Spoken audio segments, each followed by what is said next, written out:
Olá a todos! Hoje nós iremos apresentar para vocês um pouco sobre o mundo cativante, inovador e criativo de um dos maiores exemplos da arquitetura africana. Entraremos um pouco no mundo inspirador do visionário Francis Kéré. Eu, Duda, e meu colega Gui convidamos vocês a se juntarem nessa jornada, mostrando uma arquitetura inovadora e com um grande significado social.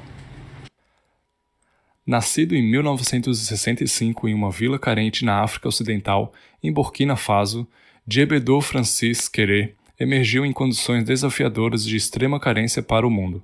Ele foi o primeiro em sua comunidade, pois foi o primeiro da sua vila a frequentar uma escola. Aos 7 anos, mudou-se com seu tio, que o ajudaria a manter seus estudos. Determinado que a educação é transformadora, em 1985 conseguiu uma bolsa de estudos que o levou a Berlim, que o trouxe a oportunidade de finalizar seu ensino básico. Em 1995, ele foi contemplado com outra bolsa de estudos, agora em uma graduação na Universidade de Berlim, onde ingressou nos estudos da arquitetura, concluindo o curso em 2004. Um dos maiores desejos de Kéré era que sua comunidade tivesse acesso à educação, moradia e outros tantos direitos básicos. Pensando nisso, no ano de 1998, com a ajuda de seus colegas da universidade, Kéré resolveu iniciar um projeto de algo que poderia ser e é transformador. Ele e seus colegas fundaram a Schulbaustein for Gando, ou Tijolos para Gando, atualmente conhecido como Kéré Foundation. Essa organização tem como compromisso angariar fundos e materiais para construir diversos projetos em sua vila natal em Gando. Além disso, em 2005, Kéré começou outra jornada. Ele fundou seu escritório, o Kéré Architecture, com filiais tanto na Alemanha quanto em Burkina Faso. Desde o início de sua carreira, a missão de Kéré foi nítida: lutar pela criação de uma arquitetura de excelência em sua terra natal, e trazer os direitos básicos à sua vila e trazer ao mundo um olhar diferente sobre a sua cultura. Seus primeiros trabalhos refletem a busca por soluções práticas para os desafios enfrentados em situações extremas, trazendo soluções sustentáveis, precisas e que fossem práticas. As primeiras obras e concepções de Kéré mostram uma visão totalmente correta da arquitetura, que ela pode sim transcender barreiras, ser democrática, universal e acessível a todos os indivíduos. Kéré é um exemplo a ser seguido, e com seu jeito único de fazer arquitetura, ganhou um grande reconhecimento mundial e foi contemplado com diversos prêmios ao longo de sua carreira. O principal prêmio que foi recebido por ele foi o Prêmio Pritzker de Arquitetura, tendo um grande destaque em sua primeira obra, que contém a materialização de sua ideologia, a Escola Primária de Gando, que falaremos em detalhes a vocês mais tarde. Além disso, ganhou diversos outros prêmios em sua carreira, sendo eles Prêmio Global de Arquitetura Sustentável, Prêmio Aga Khan, Prêmio BSI Swiss Architectural, o Global Rossin Awards Gold, o Schelling Architecture Award, o Prêmio Memorial Arnold Brunet em Arquitetura da Academia Americana de Artes e Letras e a Medalha da Fundação Thomas Jefferson em Arquitetura.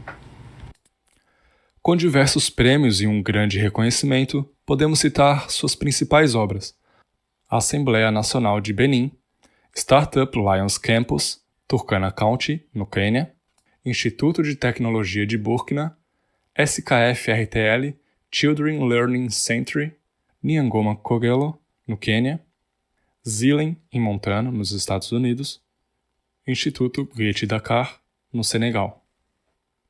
Como referenciado pela Duda, o Prêmio Pritzker, que é considerado a honraria máxima da arquitetura, em que Kéré foi eleito como vencedor, foi algo que marcou a sua carreira e abriu os olhos do mundo para a arquitetura africana. Kéré sempre se lembrava da dificuldade que passava quando ia para a escola, em sua infância. Viajava quase 40 quilômetros até a aldeia mais próxima e as condições da escola eram extremamente precárias.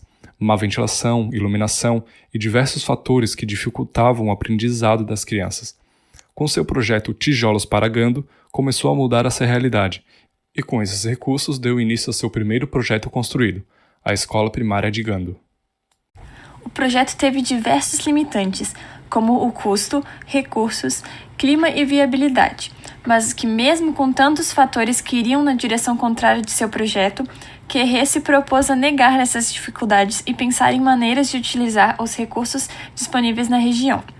Pensando nisso, analisou a arquitetura local de sua aldeia, com casas de argila e lama, com coberturas de chapa metálica, e resolveu fazer uma construção com métodos construtivos parecidos com o dessas casas, projetando a escola com tijolos de argila e coberturas de zinco.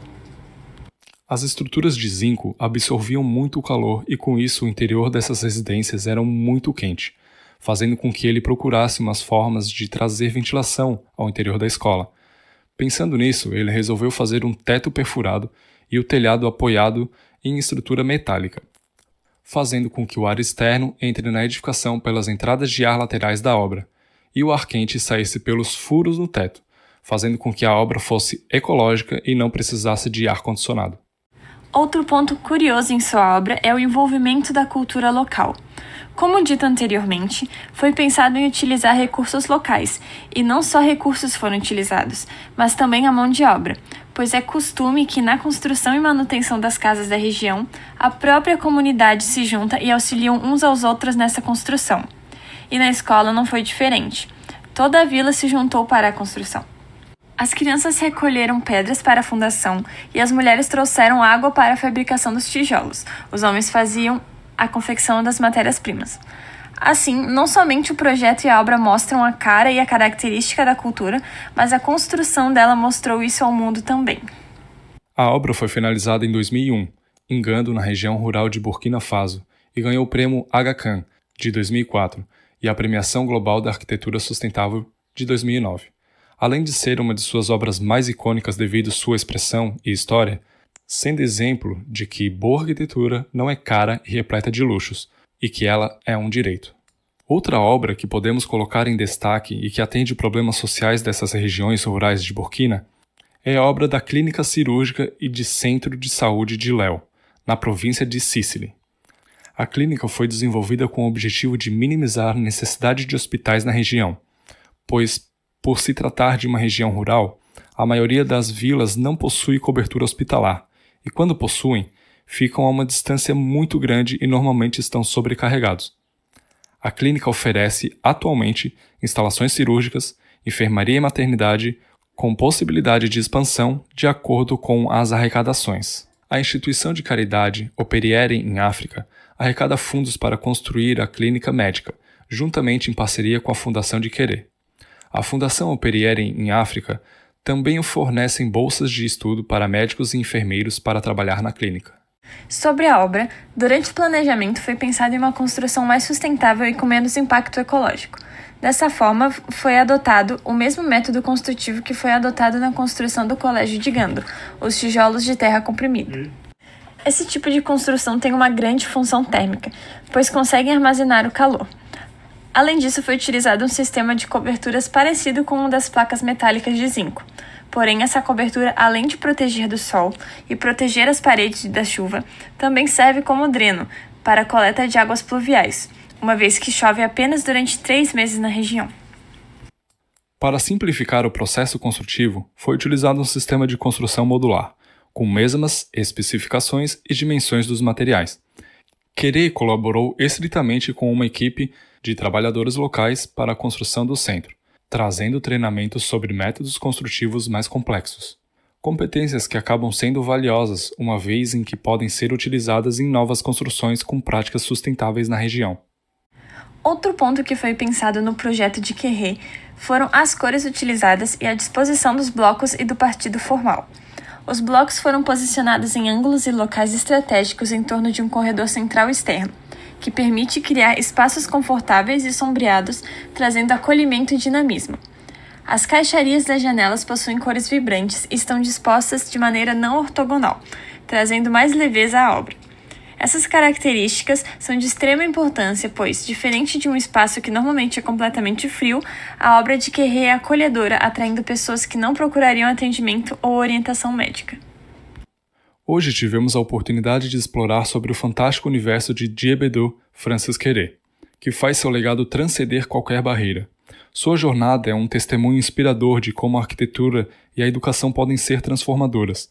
Analisar a obra e a história de Querré é de extrema importância, pois ele redefine nossos pensamentos sobre a arquitetura e nos leva a pensar como utilizar os recursos que possuímos para fazer uma boa arquitetura e quais as reais necessidades de quem precisa de arquitetura e como ela deve ser um direito de todo mundo. Querré é um exemplo de perseverança e superação, pois ele transformou diversas barreiras em uma visão única de como fazer arquitetura e trouxe para sua comunidade uma revolução e direitos, que desde sempre foram inibidos do povo africano. Essa visão única não deixou de ser reconhecida, ganhou diversos prêmios, dentre eles um Pritzker.